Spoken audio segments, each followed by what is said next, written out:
The moment my own mother looked me in the eye and told me to leave my sister's wedding, something inside me finally broke. Not in a loud, dramatic way. There were no tears, no shouting, no desperate attempt to change her mind. It was quieter than that. It felt like standing in the middle of a crowded room and suddenly realizing you had been alone for years. I had crossed an ocean to be there. I had spent months helping make that day possible. Yet as guests streamed past the entrance with smiles and congratulations, I stood frozen outside, hearing the woman who raised me refer to me as if I were some distant relative instead of her daughter. In that instant, every sacrifice I had made for my family came rushing back, and I finally saw the truth I had spent most of my life avoiding. My name is Victoria Hayes, and for most of my 35 years, I believed family was measured by how much you were willing to give. Distance never changed that belief. Even after moving to Sydney while the rest of my family remained in a small American town, I did everything I could to stay connected. Whenever a crisis erupted, my phone rang. If money was needed, I found a way to help. If someone needed advice, support, or a solution, I was the first person they called. I convinced myself that loyalty meant showing up every time,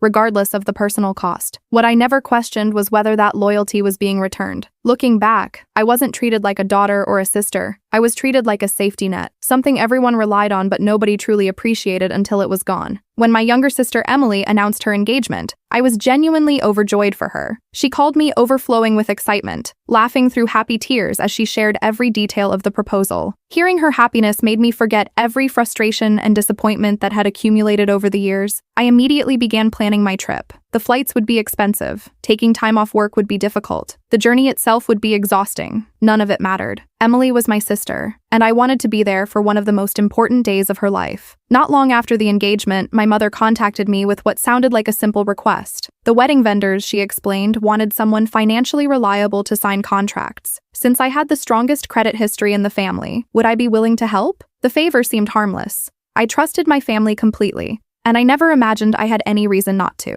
Without hesitation, I agreed. One signature became another, then another. Before long, my name appeared on agreements involving the venue, catering, flowers, photography, and other wedding expenses. Thousands of dollars in deposits were paid. Larger balances remained waiting for later. Every concern I raised was quickly dismissed with reassurance. It was only paperwork, they told me. The family would take care of everything. I had nothing to worry about. Because I loved them, I believed them. As preparations continued, subtle changes began to emerge. Conversations happened without me. Family group messages somehow skipped my phone. Important decisions were already finalized by the time I heard about them. Whenever I asked questions, responses felt strangely cold and rushed. The warmth that had filled Emily's voice during her engagement announcement seemed to fade with every passing week.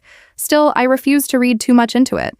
Wedding planning was stressful. People were busy. At least, that was the explanation I repeated to myself. Despite the growing unease, I continued investing my time and resources into the celebration. I purchased my airline tickets months in advance. I booked accommodations. I selected a meaningful wedding gift. I arranged my work schedule and used valuable vacation time. Every decision reflected the same assumption: that family effort eventually comes back around. Even when I felt overlooked, I told myself the reunion would make everything worthwhile. By the time I finally landed in America, I was exhausted but hopeful. The journey from Sydney had drained every ounce of energy I had, yet I felt excited to see everyone. That excitement faded quickly. My messages announcing my arrival received brief responses. Nobody suggested meeting before the ceremony. Nobody seemed eager to spend time together. The silence felt uncomfortable, but I pushed the feeling aside. Surely things would be different once the wedding began. The venue itself looked beautiful. Decorations transformed the space into something almost magical. Music drifted through the air. Guests mingled happily. Laughter echoed from every corner. Watching everyone celebrate, I felt a sense of relief. Whatever tension existed beforehand would disappear now. We were family. We were finally together. Then I reached the entrance. Before I could step inside, my mother intercepted me. There was no hug, no greeting, no question about my flight or how I was doing. Instead, she calmly informed me that I wasn't welcome. At first, I genuinely thought she was joking. The idea seemed too absurd to process. I reminded her who I was: Emily's sister, her daughter, the woman who had traveled halfway around the world to attend this wedding. Her expression never changed. Then came the sentence I will never forget. In front of another guest, she referred to me as a distant relative. Not her daughter, not family, a distant relative. The humiliation hit harder than any argument ever could. Suddenly, every strange interaction from the previous months made sense. The exclusion wasn't accidental. It wasn't miscommunication. It had been planned. People knew. Decisions had been made. I simply wasn't informed.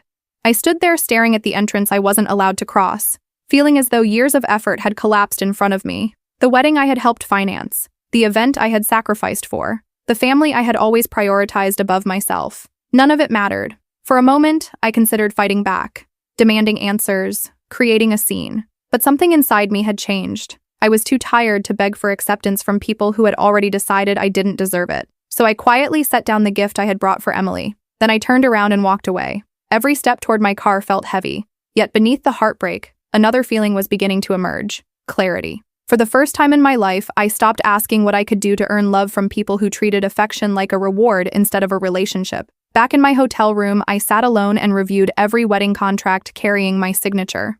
The reality was staggering. Tens of thousands of dollars remained unpaid. Legally, my name was attached to obligations connected to an event I hadn't even been allowed to attend. That night, a relative called me. She had witnessed everything. Her anger was immediate and unmistakable. More importantly, she shared details I had never known. Conversations that happened behind closed doors. Decisions made without my knowledge. Stories that confirmed my exclusion wasn't spontaneous but intentional. Listening to her, I realized something painful. The problem had never been geography. The problem was that my value to certain people ended where my usefulness stopped. The next morning, I made a decision. I contacted every vendor professionally and respectfully. I explained the circumstances. I clarified that I would no longer be authorizing payment for an event from which I had been deliberately excluded. I requested that future financial responsibility be transferred to those who had organized, hosted, and benefited from the wedding.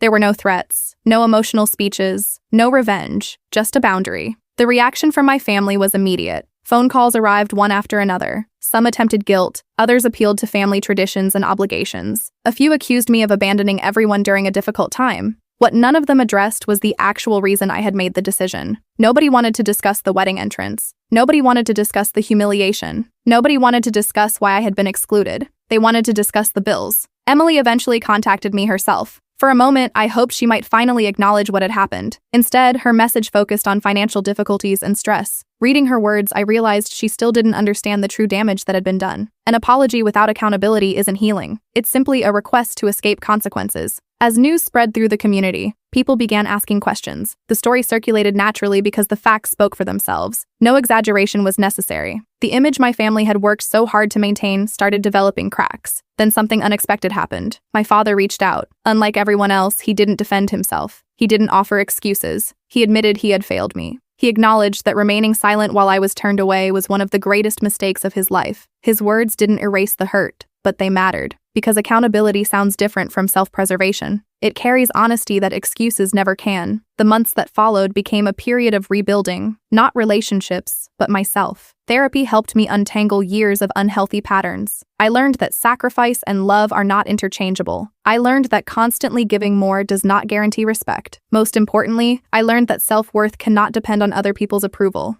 As I healed, unexpected messages began arriving. Margaret Caldwell wrote to tell me she had been thinking about everything that happened and wanted me to know I deserved better. Her words reminded me that people outside the situation could clearly see what I had struggled to accept for years. She explained that trust between families had been damaged and that the wedding was no longer remembered as a joyful occasion. Instead, it had become a cautionary tale about secrets, appearances, and consequences. Meanwhile, Emily and Garrett faced their own challenges. Financial strain created pressure, but deeper issues surfaced as hidden truths emerged. They eventually began confronting problems that had existed from the very beginning. Then another message arrived from Emily. This time, something felt different. There were no requests, no demands, no attempts to justify the past. For the first time, she admitted she had known more than she should have. She confessed that her silence haunted her. She acknowledged that fear of upsetting our mother had never justified abandoning her sister. Reading those words, I felt something shift. Not forgiveness, not yet, but possibility. We started talking again cautiously, carefully, honestly. Trust wasn't restored overnight. It returned in tiny pieces, built through difficult conversations and genuine accountability. My mother remained silent far longer. She resisted every challenge to her version of events. But truth has a way of surviving, even when people try to bury it.